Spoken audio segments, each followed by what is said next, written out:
Minha câmera capturava o que ninguém mais via. O terror nos olhos da nova esposa do meu ex. Todos no condomínio achavam que eu era apenas a ex-louca que não seguia em frente. Até o dia em que todos acordaram com sirenes da polícia. Tá, eu sei o que você está pensando.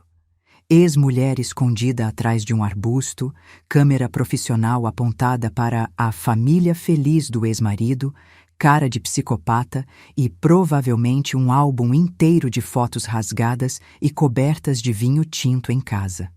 Clássico, né? Todo mundo no Vila das Palmeiras me via como a ex-mulher patética que não superou o divórcio, mas ninguém suspeitava que cada clique do meu obturador não era sobre obsessão, era sobre evidências. Evidências que um dia poderiam salvar uma vida. Talvez você esteja se perguntando como alguém chega a esse ponto. Como uma mulher normal se transforma na louca que fotografa a família perfeita do ex. A resposta não é simples nem bonita, mas vou contar mesmo assim, começando pelo dia em que percebi que Ricardo estava fazendo com Helena exatamente o que fez comigo.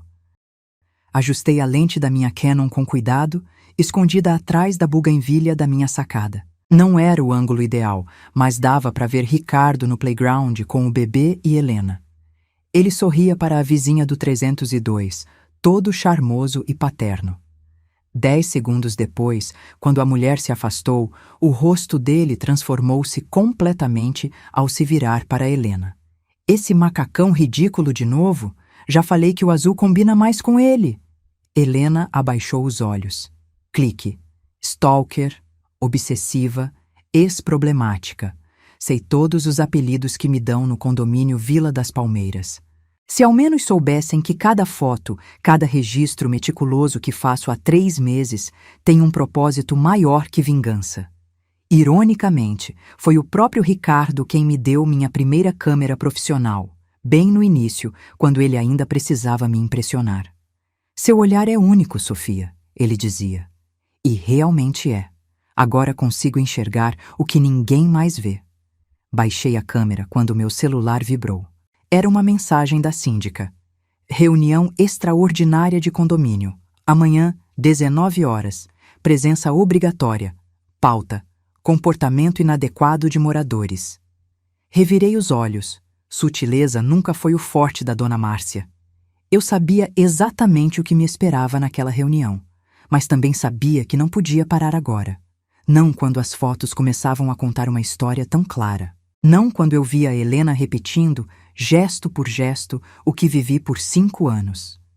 Eu estava tomando meu café na área comum do jardim, fingindo ler um livro enquanto, na verdade, esperava Ricardo e Helena descerem para o típico passeio matinal, quando Dona Márcia surgiu como um vendaval tropical, paramentada com seu roupão de seda verde esmeralda e chinelos combinando. Sofia, precisamos conversar. Ela não esperou resposta e sentou-se à minha frente, bloqueando minha visão da entrada do prédio. Perfeito! Lá se vai minha chance de capturar Ricardo inspecionando a bolsa de Helena, casualmente antes de saírem. Um ritual que comecei a notar na semana passada. Querida, você sabe que todos aqui te adoramos e entendemos que o divórcio foi difícil, mas... Dona Márcia baixou a voz dramaticamente, como se estivesse me contando que tinha visto um extraterrestre no elevador. Várias pessoas notaram você fotografando a família do Ricardo. Constantemente. Isso está ficando... estranho. Ela segurou minha mão com aquela falsa compaixão que as pessoas têm quando, na verdade, estão julgando cada centímetro da sua existência. Como amiga, estou preocupada. Você precisa seguir em frente. Engoli seco, sentindo o café revirar no estômago. A ironia da situação seria cômica se não fosse trágica. Eu, a obsessiva, a que não supera, quando na verdade estava coletando evidências do mesmo comportamento abusivo que sofri por anos. Dona Márcia, agradeço a preocupação. Respondi com o sorriso mais sereno que consegui forjar. Mas fotografia é minha profissão e paixão. Estou apenas praticando técnicas de retrato ao ar livre. A mentira saiu tão convincente que quase acreditei nela. Quase. Se o Ricardo se sente incomodado, ele pode falar diretamente comigo, não acha? Vi o desconforto nos olhos dela. Ricardo jamais falaria diretamente. Manipuladores preferem enviar mensageiros. Espalhei as fotos impressas sobre a mesa de jantar, que há muito tempo não via um jantar de verdade. Cada imagem cuidadosamente etiquetada. Data, hora, localização no condomínio, contexto. Cena: churrasco no salão de festas. Ricardo segura braço de Helena com força excessiva após ela conversar por mais de 3 minutos com o instrutor da academia. Tinha desenvolvido um sistema quase científico de catalogação. As pessoas pensariam que estou completamente louca se vissem isso. E talvez estejam certas. Mas quando você passa anos duvidando da própria sanidade, documentar obsessivamente a realidade é quase terapêutico. Meu olhar pousou na foto mais recente. Helena no playground, celular na mão, digitando e apagando repetidamente uma mensagem, olhando nervosamente para o relógio. Conheço esse comportamento. A ansiedade de compor a mensagem perfeita que não irritará seu marido, que não provocará aquele olhar de decepção, seguido por horas de silêncio punitivo. Eu passava minutos reescrevendo até um simples "estou saindo do supermercado", porque sabia que se demorasse demais, ele questionaria onde estive. Se fosse breve demais, estaria escondendo algo. Existe um manual invisível de regras que só vítimas de relacionamentos abusivos conhecem. O interfone tocou, interrompendo meus pensamentos. Era Camila do 501, a única vizinha que ainda me trata normalmente. "Estou subindo com brigadeiros caseiros e fofocas fresquinhas", anunciou ela. Droga! Rapidamente recolhi as fotos, guardando tudo na gaveta do buffet. Camila é uma boa amiga, mas também é a pessoa mais indiscreta do prédio. E a última coisa que preciso é que alguém descubra meu pequeno projeto. Respirei fundo, tentando mudar do modo investigadora paranoica para mulher divorciada normal. Pergunto-me se um dia conseguirei ser apenas Sofia de novo, sem sentir que preciso documentar cada segundo da vida para provar que é real. "Tóquio, Sofia, eles adoraram seu portfólio." A voz empolgada de Maurício, meu agente da época, ainda ecoa na minha memória enquanto reorganizo meu antigo portfólio. O Festival Internacional de Fotografia de Tóquio tinha me convidado. Eu, Sofia Mendes, fotógrafa documental de uma cidadezinha do interior de São Paulo que havia chegado ao Rio apenas 3 anos antes. Lembro do Ricardo sentado no sofá quando dei a notícia, seu sorriso falso e forçado. 3 meses no Japão? Justo agora que estou prestes a ser promovido? Pensei que estaríamos juntos nesse momento importante. Foi sutil, como sempre era com Ricardo. Nunca um "não vá direto". Isso seria controlador demais, óbvio demais. Em vez disso, pequenas insinuações. Vai ser difícil conseguir outros trabalhos internacionais se você for conhecida por abandonar seu parceiro em momentos cruciais. Ou o clássico: "Estou preocupado com você sozinha do outro lado do mundo", a barreira do idioma, a segurança. Quando finalmente liguei para Maurício recusando a oportunidade, estava convencida de que a decisão tinha sido minha. Ricardo me abraçou naquela noite, me chamando de companheira leal. O elogio tinha sabor de cinzas, mas engoli mesmo assim. O pior não foi recusar Tóquio. Foi perceber, meses depois, que a tal promoção crucial havia sido inventada. Foi notar como, depois daquilo, cada oportunidade profissional se tornava uma ameaça ao relacionamento. Foi acordar um dia e perceber que minha câmera juntava poeira enquanto eu me tornava excelente em ser apenas a esposa de Ricardo. Olho para meu reflexo no espelho hoje e me pergunto: como não percebi que estava desaparecendo um pouco a cada dia? E como posso ficar parada vendo o mesmo acontecer com Helena? Será que estou projetando meus traumas? Ou pior, será que estou certa? Então, você não vai acreditar no que a mulher do 1004 fez na reunião do conselho escolar. Camila falava sem parar enquanto devorava seu terceiro brigadeiro. Ela tem essa energia caótica que sempre me faz sorrir. Cabelos cacheados indomáveis, unhas sempre com o esmalte descascando e uma capacidade sobrenatural de saber exatamente o que acontece com cada morador do Vila das Palmeiras. Tentei me concentrar na história dela, mas meus olhos insistiam em desviar para a janela, onde tinha visão parcial do apartamento de Ricardo. Helena estava na varanda, celular na mão. Sofia? Alô? Você está no mesmo planeta que eu?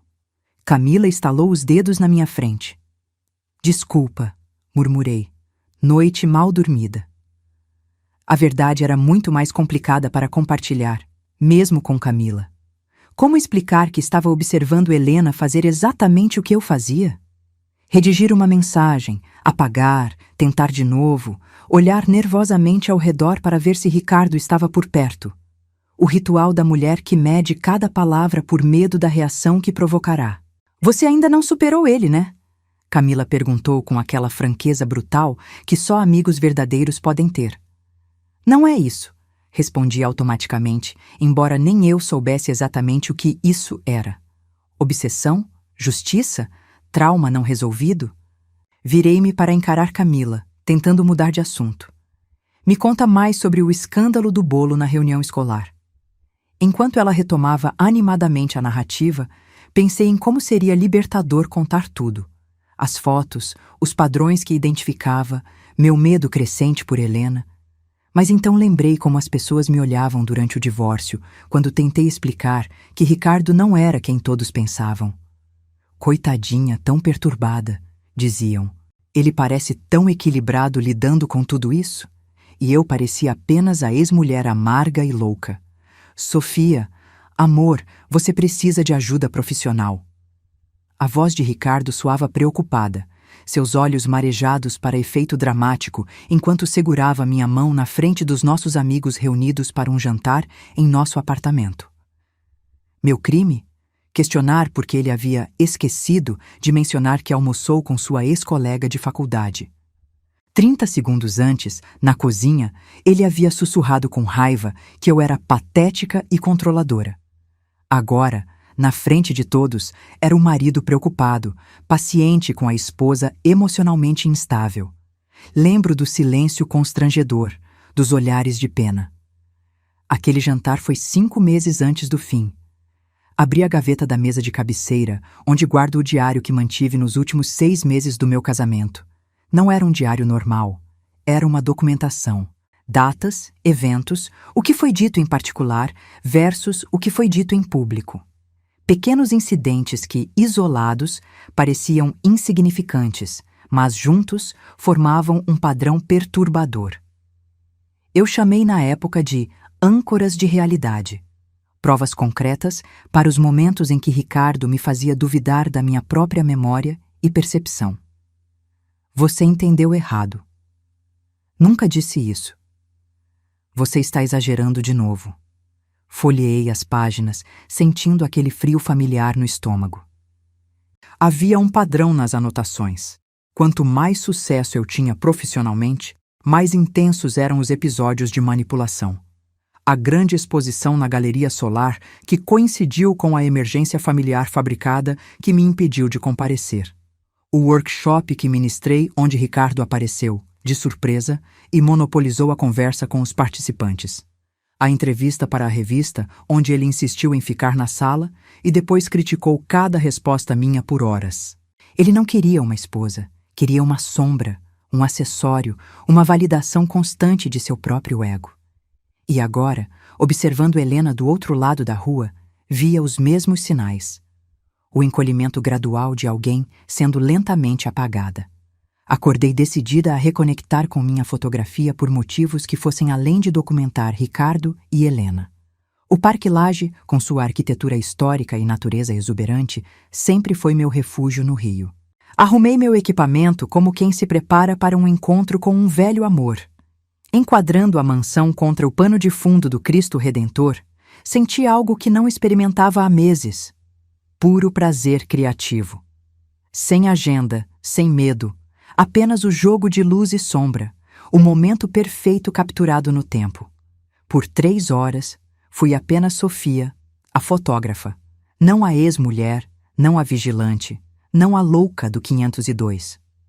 O mundo tem uma forma estranha de destruir pequenos momentos de paz. Enquanto fotografava um tucano entre as árvores, captei movimento com o canto do olho. Helena empurrando o carrinho de bebê pelos jardins, parecendo exausta apesar da maquiagem impecável. Instintivamente abaixei a câmera. A última coisa que precisava era ser vista casualmente no mesmo lugar que ela. Mas então notei. A cada poucos passos, ela olhava para o relógio e depois verificava o celular com uma expressão ansiosa que conhecia bem demais. Ricardo controlava horários com precisão militar, transformando 5 minutos de atraso em evidência de desrespeito digno de horas de discussão passivo-agressiva. Sem pensar muito, levantei a câmera novamente. Zoom. Foco. Helena sentada no banco, digitando freneticamente no celular, o bebê chorando no carrinho sendo apenas parcialmente consolado enquanto ela dividia a atenção com o telefone. Clique. Meu coração acelerou. Não pela foto perfeita, mas pelo déjà vu doloroso. Quantas vezes minha própria vida foi interrompida por aquela urgência angustiante de responder Ricardo imediatamente. Abaixei a câmera, um nó na garganta. Profissional, Sofia. Isso é apenas documentação profissional. Murmurei para mim mesma, mas sabia que estava mentindo. Isso tinha se tornado pessoal desde o primeiro clique. O salão de festas do Vila das Palmeiras, normalmente palco de aniversários e churrascos, estava arrumado para a reunião extraordinária de condomínio com uma formalidade quase cômica. Cadeiras em fileiras, mesa da diretoria à frente, Dona Márcia com seu conjunto de tweed rosa que parecia saído de um brechó britânico. Senti os olhares quando entrei. Alguns de curiosidade mal disfarçada, outros de pena, vários de julgamento. Sentei na última fileira, esperando o inevitável. Não precisei esperar muito. Após os assuntos gerais, a goteira na garagem, o barulho do 804, o novo sistema de segurança, Dona Márcia limpou a garganta dramaticamente. Agora, um assunto delicado, comportamentos inadequados entre moradores. Recebemos reclamações sobre invasão de privacidade dentro do condomínio. Dona Márcia evitava olhar diretamente para mim, mas todos sabiam de quem ela falava. Um morador tem sido fotografado repetidamente sem consentimento, incluindo sua esposa e filho recém-nascido. O burburinho preencheu a sala. Meu rosto queimava, mas mantive a expressão neutra, técnica aperfeiçoada em anos casada com Ricardo. Falando em demônio, ele estava lá, 3 fileiras à frente, ombros perfeitamente relaxados. Então levantou-se e meu estômago afundou. Ricardo sempre soube como dominar uma sala. Se me permitem, sua voz suave, razoável, o tom de alguém genuinamente preocupado. Não quero causar problemas para ninguém. Pausa calculada, olhar baixo. Estou preocupado com minha ex-esposa. Virou-se para me olhar, expressão de sincera preocupação. Oscar de melhor ator. Sofia é uma mulher talentosa, sensível. Nosso divórcio foi difícil para ela, compreendo isso. Mas seguir minha família, fotografar nosso filho, isso vai além do aceitável. Estou preocupado com sua saúde mental, não com minha privacidade. Perfeito. Sem acusar diretamente, posicionando-se como o ex-marido preocupado e não como vítima. As pessoas concordavam, murmurando. Tentei falar, mas minha voz parecia presa na garganta. Como explicar que documentava evidências de abuso sem parecer exatamente a mulher obsessiva e instável que ele descrevia?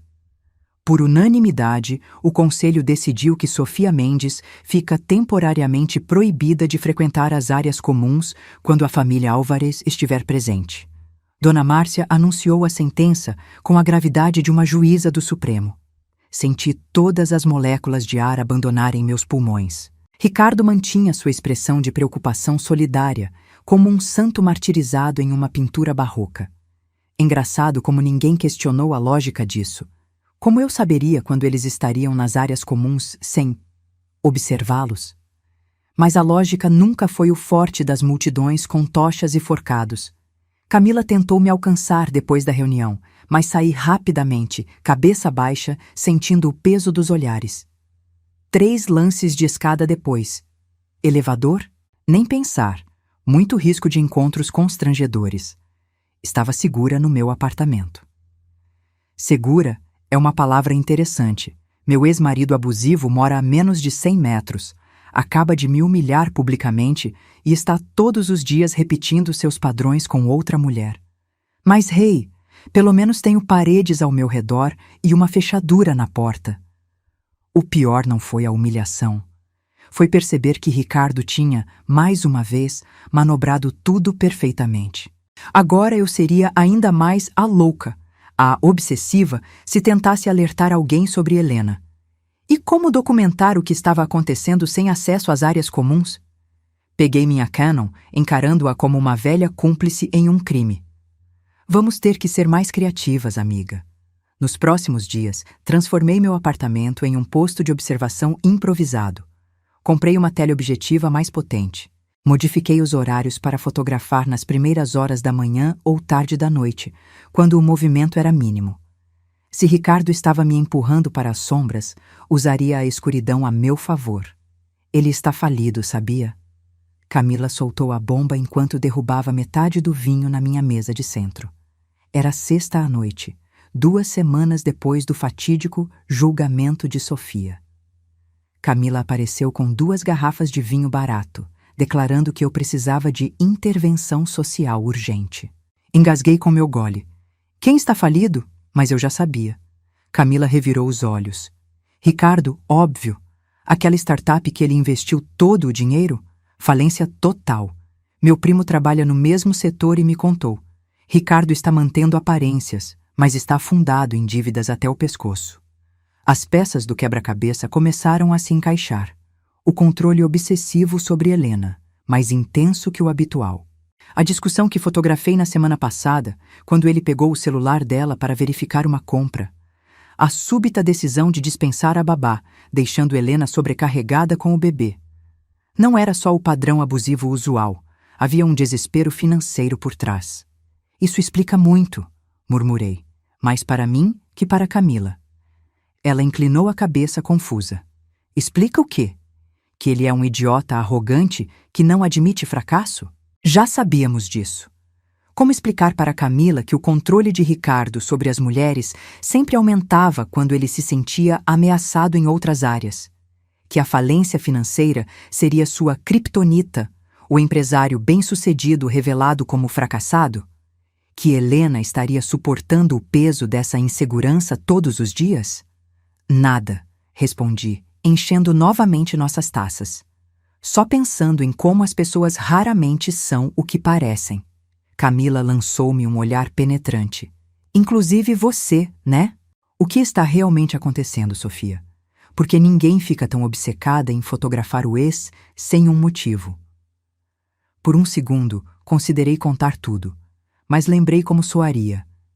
Estou documentando sinais de abuso psicológico baseada na minha experiência. Quem acreditaria? Mesmo Camila pensaria que estou projetando meus traumas. Em vez disso, desviei o assunto. Me conta mais sobre o novo vizinho do 603 que você mencionou. 3 dias depois da revelação sobre a falência de Ricardo, captei a sequência de fotos mais perturbadora até então. O condomínio estava preparando a festa junina anual, tradição que transforma o normalmente austero Vila das Palmeiras em um pedacinho caipira do interior, com bandeirinhas coloridas e quentão potente demais. Da minha varanda, com a teleobjetiva, tinha visão parcial da área de preparação. Helena estava ajudando a decorar, o bebê no carrinho ao lado. Ricardo chegou, aparentemente contrariado, e começou a reorganizar as bandeirinhas que ela havia pendurado. Nada absurdo para quem observava de longe, apenas um casal discutindo decoração. Mas o zoom da minha câmera não mentia. Capturei a sequência completa. Helena tentando explicar algo. Ricardo interrompendo, pegando as bandeirinhas da mão dela. O comentário que fez várias pessoas ao redor rirem, enquanto Helena forçava um sorriso. A mão dele no braço dela, aparentemente carinhosa, mas com os dedos cravados na pele. E, finalmente, o momento mais revelador, quando todos se distraíram, ele sussurrando algo no ouvido dela que a fez empalidecer instantaneamente. Clique, clique, clique. Minha mão tremia tanto que algumas fotos saíram borradas. Não era mais sobre documentação, era sobre reconhecer cada pequeno horror que eu mesma vivi. Revisei as fotos naquela noite até meus olhos arderem. Era como assistir a um filme de terror, onde você já conhece o monstro, mas ninguém mais consegue vê-lo. Ampliei a imagem do rosto de Helena durante o sussurro de Ricardo. Seus olhos tinham aquele vazio característico, o olhar de quem aprende a se dissociar para sobreviver. Fiquei horas encarando aquela expressão, porque era como olhar para uma foto minha de 3 anos atrás. A mesma ausência, o mesmo esvaziamento. Será que alguém notou quando era eu naquela posição? Será que alguém se importou? Ou simplesmente pensaram, é só mais uma briga de casal, todo mundo tem problemas? E mais importante, o que eu faria com essas evidências que só eu parecia capaz de interpretar? A festa junina do Vila das Palmeiras estava em pleno vapor e eu, escondida como uma criminosa no meu próprio condomínio, observava de longe. Tinha conseguido uma autorização especial de Dona Márcia para participar, prometendo solenemente manter distância apropriada da família Álvares, como se eu fosse uma espécie de predadora urbana caçando ex-maridos. Estava na barraca de doces, comprando um pé de moleque, quando notei Helena caminhando rapidamente em direção ao prédio. Algo no seu andar determinado, mas hesitante, chamou minha atenção. Esperei alguns minutos e segui o mesmo caminho, como quem não quer nada. O banheiro do salão de festas estava vazio, exceto pelo som quase inaudível de alguém chorando contido em uma das cabines. Reconheceria aquele tipo de choro em qualquer lugar. O choro que você sufoca contra a palma da mão, que você engole junto com explicações racionais do tipo «ele não quis dizer isso» ou «estou exagerando de novo». Hesitei, mas então falei «está tudo bem aí?» Silêncio. Depois, a porta se abriu e lá estava Helena, olhos vermelhos, maquiagem borrada, tentando compor uma desculpa. Alergia. Essas flores de junho sempre me afetam. Mentira. Eu costumava usar a mesma desculpa. Tenho um truque com água gelada e papel toalha que ajuda com a vermelhidão, ofereci, mantendo a farsa por nós duas. Enquanto ela lavava o rosto, observei as marcas em seu pulso. Dedos, certamente. Desculpe pelo que aconteceu na reunião de condomínio, disse ela de repente. Ricardo não deveria ter exposto você daquele jeito. Congelei, confusa com esta inesperada solidariedade da nova mulher para a ex-louca. Ele tem um jeito de distorcer as coisas, continuei, testando o terreno. De fazer você parecer a errada, mesmo quando você sabe que não é. Nossos olhares se encontraram no espelho. Um momento de reconhecimento silencioso que gelou minha espinha. A porta do banheiro se abriu abruptamente. Dona Márcia, obviamente. O momento quebrou-se como vidro fino. Helena saiu rapidamente, mas o olhar que trocamos ficou comigo. Não foi imaginação minha. Ela estava pedindo ajuda. O envelope oficial chegou numa terça-feira ensolarada, como se o universo achasse divertido contrastar notícias devastadoras com clima perfeito. Notificação judicial. Ordem de restrição. Minhas mãos tremiam enquanto lia os termos legais frios que me proibiam de aproximação num raio de 200 metros da família Álvares. E qualquer forma de contato, incluindo fotografia não autorizada. Ricardo havia transformado minha documentação em assédio legal. Claro que tinha. Era seu movimento clássico. Usar sistemas que deveriam proteger para, na verdade, controlar e isolar. Da janela da sala, notei Ricardo na varanda dele, observando o meu apartamento com uma taça de vinho na mão. Quando percebeu que eu o havia visto, ergueu a taça em um brinde silencioso e sorriu. Aquele sorriso que só eu conhecia. Não o encantador que mostrava ao mundo, mas o satisfeito de quem acabou de vencer uma partida. Fechei a cortina violentamente, meu coração martelando. O pior não era a ordem de restrição em si, era saber que, novamente, Ricardo havia manipulado a realidade. No documento, eu era descrita como ex-cônjuge instável, demonstrando comportamento obsessivo e potencialmente perigoso. Liguei para meu advogado, o mesmo do divórcio, que suspirou profundamente ao ouvir a situação. Sofia, tecnicamente, você estava fotografando ele sem permissão. Legalmente, o argumento dele é sólido. Tentei explicar sobre os padrões abusivos, as evidências que coletava, meu medo por Helena. Entendo sua preocupação, ele respondeu no tom condescendente que homens usam quando acham que você está sendo irracional, mas sem evidências concretas de abuso físico, não temos como contestar. E, francamente, essas fotos podem se voltar contra você. Depois de desligar, encarei minha câmera como uma arma que acabara de se voltar contra mim. A ironia era palpável. As próprias provas que coletava para proteger alguém agora me impediam de ajudar. Uma semana após a ordem de restrição, meu apartamento havia se transformado numa prisão voluntária. As cortinas permaneciam fechadas, pedidos de delivery substituíram idas ao supermercado, e até Camila eu evitava. Suas mensagens não respondidas se acumulavam no celular. Minha câmera, antes extensão do meu corpo, jazia abandonada no canto da mesa. Para que continuar? Ricardo vencera novamente. Eu era oficialmente a ex-mulher louca e perigosa. Qualquer tentativa de contato com Helena seria não apenas inútil, mas criminalmente punível. Tinha chegado ao fundo do poço e comecei a cavar. Numa noite particularmente sombria, peguei todas as fotos impressas e comecei a organizá-las em uma pilha para destruição. Cada imagem parecia zombar de mim, tantas horas documentando meticulosamente o que ninguém mais via ou se importava. Um arquivo de sofrimento invisível. Meus dedos pararam numa foto específica. Helena no parque, olhando para o horizonte com o bebê dormindo no carrinho. Havia capturado um momento raro sem Ricardo por perto, e seu rosto tinha uma serenidade que nunca aparecia na presença dele. Aquela foto continha tanto esperança quanto desespero, e não consegui colocá-la na pilha. E se eu estiver errada? Sussurrei para o apartamento vazio. Talvez fosse apenas projeção, como minha terapeuta sugeriu. Talvez Ricardo tivesse mudado. Talvez Helena fosse simplesmente uma nova mãe estressada, não uma mulher abusada.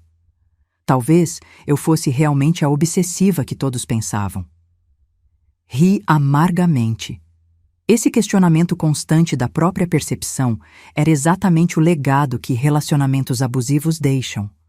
O gaslighting continua muito tempo depois que o relacionamento acaba, só que agora eu mesma fazia isso comigo. Peguei a pilha de fotos e caminhei até a lixeira, mas não consegui soltá-las. Algo dentro de mim, a mesma intuição que me salvara no passado, gritava que eu não estava errada. E se Helena precisasse dessas provas algum dia? A batida hesitante na minha porta veio às 14h32. Lembro a hora exata porque foi o momento em que minha vida virou de cabeça para baixo novamente. Olhei pelo olho mágico e congelei. Helena, parada no corredor, olhando nervosamente para os lados. Abri a porta em choque, automaticamente verificando o corredor para ter certeza que Ricardo não estava à espreita. Eu não deveria estar aqui, ela disse, a voz tão baixa que quase não ouvi.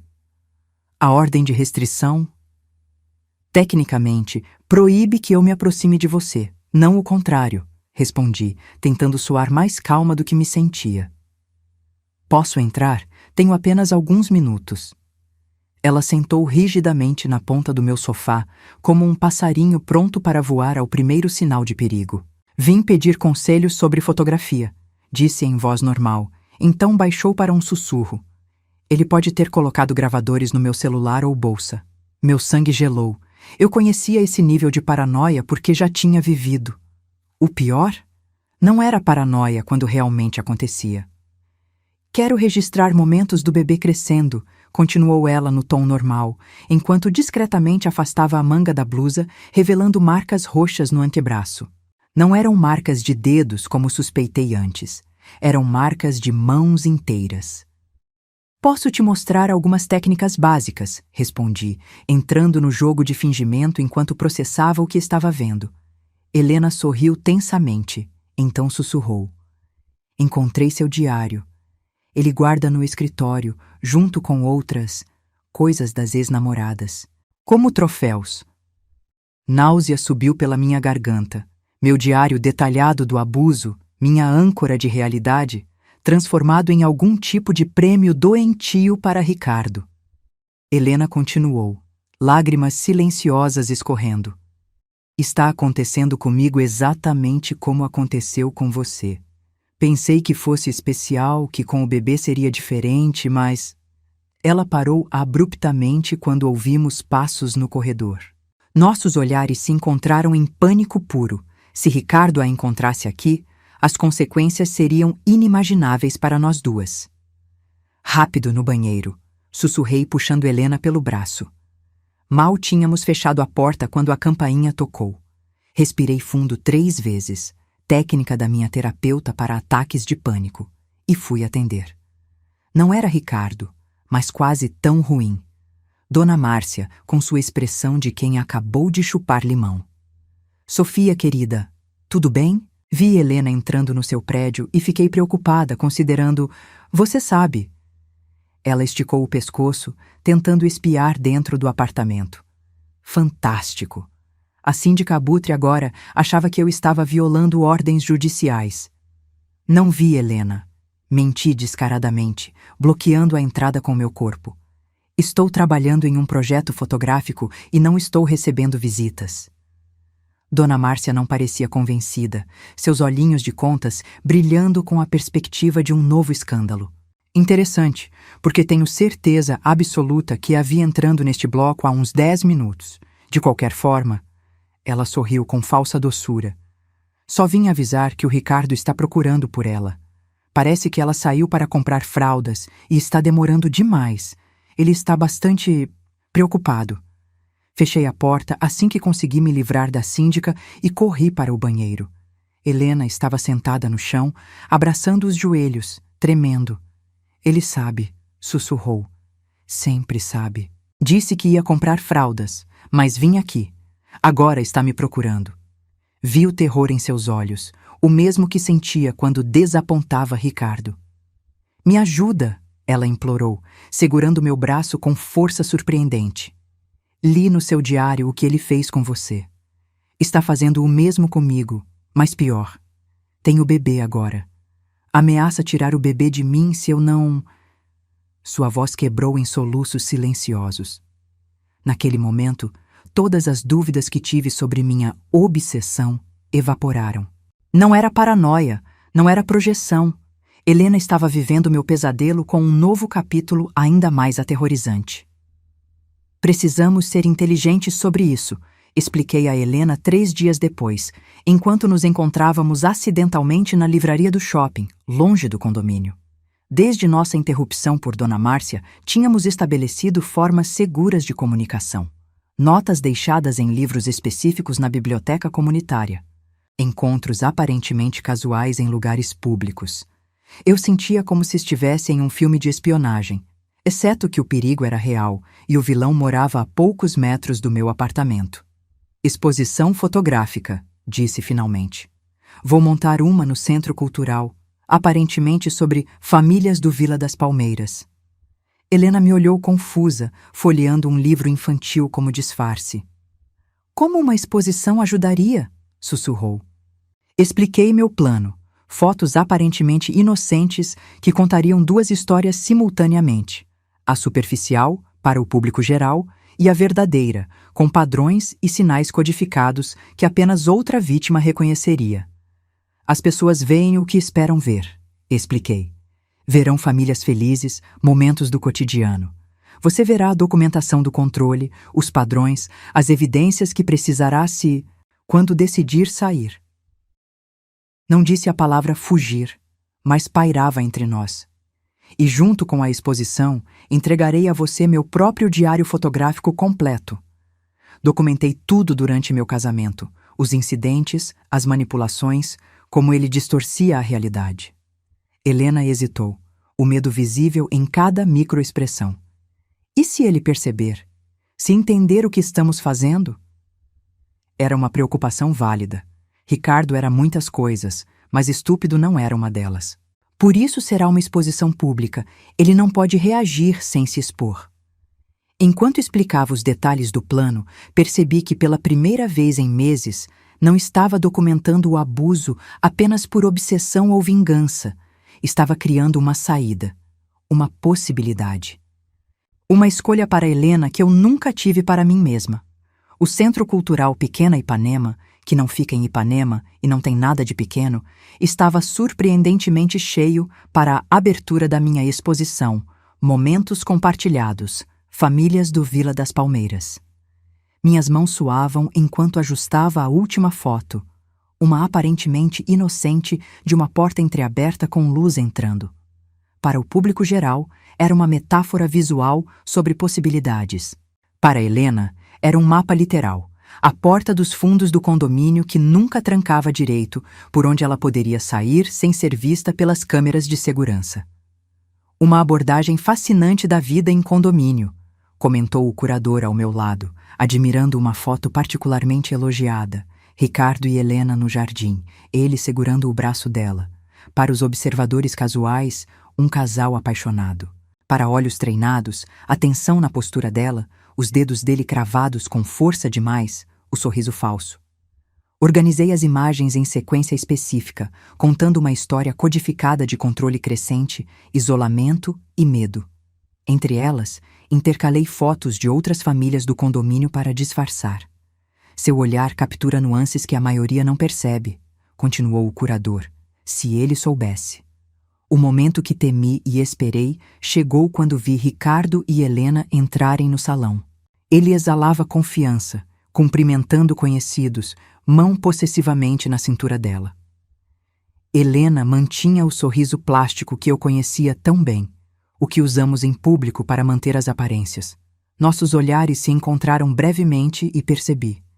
Ela entenderia a mensagem. Ricardo me viu e veio em minha direção, arrastando Helena consigo. Sofia, que surpresa encontrá-la aqui, mentiu descaradamente, já que tinha recebido o convite formal. Fotos interessantes.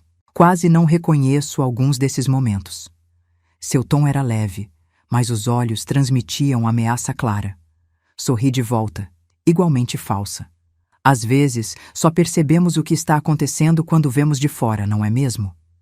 Enquanto ele me encarava, tentando decifrar se havia duplo sentido, notei Helena observando atentamente cada fotografia, decodificando nossa linguagem secreta.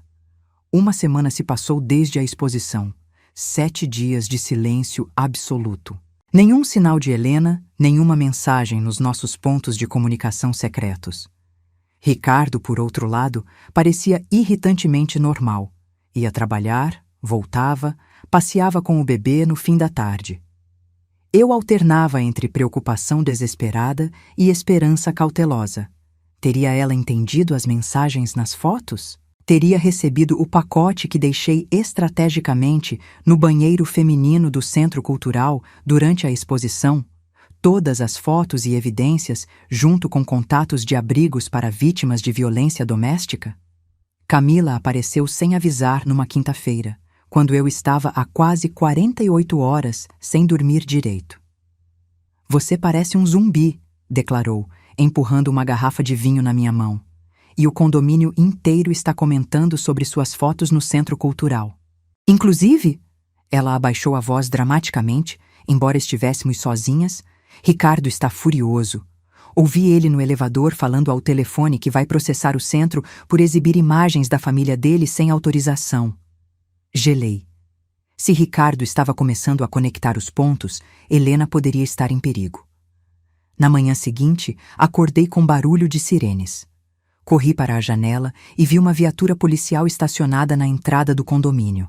Vesti o primeiro conjunto de roupas que encontrei e desci, coração na garganta. Um grupo de moradores curiosos já se aglomerava, com Dona Márcia no centro, naturalmente. Simplesmente desapareceram durante a noite, ela explicava aos policiais. Ricardo está devastado. Acordou e não encontrou nem a esposa nem o bebê. Nenhum bilhete, nada levado, exceto a bolsa dela e algumas coisas do bebê. Encostei na parede para me apoiar, uma onda de alívio e medo me atravessando simultaneamente. Helena havia compreendido. Tinha fugido. Mas para onde? Estaria segura?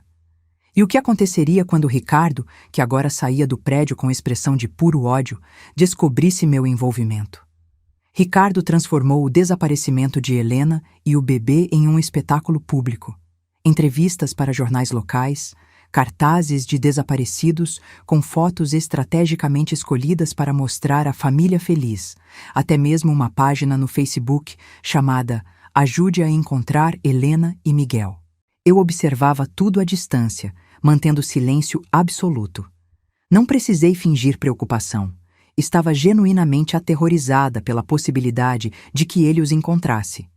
Em cada declaração pública, Ricardo mencionava a influência negativa de certas pessoas, indiretas, transparentes para mim. Nas entrelinhas da história do marido preocupado, eu era pintada como a vilã manipuladora que havia envenenado a mente de Helena. 3 semanas depois do desaparecimento, voltava do supermercado quando a portaria me entregou um envelope sem remetente. Meu coração acelerou enquanto rasgava o papel. Dentro, uma fotografia de Helena e Miguel em um parquinho ensolarado que não reconheci, com montanhas ao fundo que sugeriam outro estado, longe do Rio. O mais impressionante era o sorriso genuíno dela, aquele que faz os olhos brilharem, sem o vazio que eu conhecia tão bem. No verso, em letra delicada: Obrigada por me ajudar a ver com clareza. Estamos seguros agora. Junto à foto, um pequeno pendrive prateado que, ao conectar no laptop, me mostrou um vídeo de 1 minuto. Helena, com o bebê no colo, sussurrando para não acordá-lo. Sofia, conseguimos. Encontrei um abrigo que me ajudou com documentos novos e estamos começando de novo. Sua coragem me deu coragem. Sua documentação nos salvou. Mostrei às autoridades aqui. Não posso dizer onde estamos, mas queria que soubesse que valeu a pena. Guardei aquela foto e o pendrive como talismãs, provas de que às vezes podemos reescrever o final da história, mesmo quando ninguém mais acredita. Não contei a ninguém sobre eles, nem mesmo a polícia quando vieram me questionar após Ricardo insinuar que eu estava envolvida no sequestro, termo que ele começou a usar quando percebeu que desaparecimento não gerava urgência suficiente. 6 meses se passaram. A busca por Helena e o bebê gradualmente esfriou, embora Ricardo ainda mantenha a fachada de marido devastado. Quanto a mim, transformei completamente meu trabalho fotográfico. Comecei um projeto documentando histórias de sobreviventes de relacionamentos abusivos, não seus rostos, mas seus espaços, objetos significativos, as pequenas coisas que representam recomeço e liberdade. Na minha última exposição, uma visitante parou diante de uma fotografia particular, mãos femininas segurando uma câmera fotográfica. Poderoso, comentou ela. A arma se transformando em instrumento de libertação. Sorri, pensando em como minha obsessão, que todos julgaram doentia, havia se transformado exatamente nisso. Um instrumento de libertação. Não apenas para Helena, mas para mim também. Peguei minha câmera, sentindo seu peso familiar nas mãos, e pela primeira vez em muito tempo, enquadrei o futuro em vez do passado. Às vezes me pergunto quantas Helenas existem por aí, presas em relacionamentos que parecem perfeitos nas fotos do Instagram, mas são prisões com paredes invisíveis. Quantas mulheres estão neste exato momento duvidando da própria sanidade porque alguém que dizem amá-las está distorcendo sua realidade? A verdade sobre abuso psicológico é que ele raramente deixa marcas que as câmeras possam capturar, exceto nos olhos, se você souber como olhar. Hoje, quando fotografo sobreviventes para meu novo projeto, não mostro seus rostos, apenas objetos que simbolizam sua libertação. Uma chave, uma mala, um bilhete de ônibus para longe. E sempre incluo uma câmera, porque documentar a realidade quando todos dizem que você está louca pode ser o ato mais sancionador que existe. Se alguma coisa nesta história ressoou com você, se você reconheceu comportamentos do seu parceiro, ou de alguém próximo, ou até de si mesma, não ignore esse instinto. A intuição é a câmera da alma, captando verdades que a mente racional tenta ignorar. E você? O que está deixando de fotografar na sua vida por medo de ver a imagem revelada?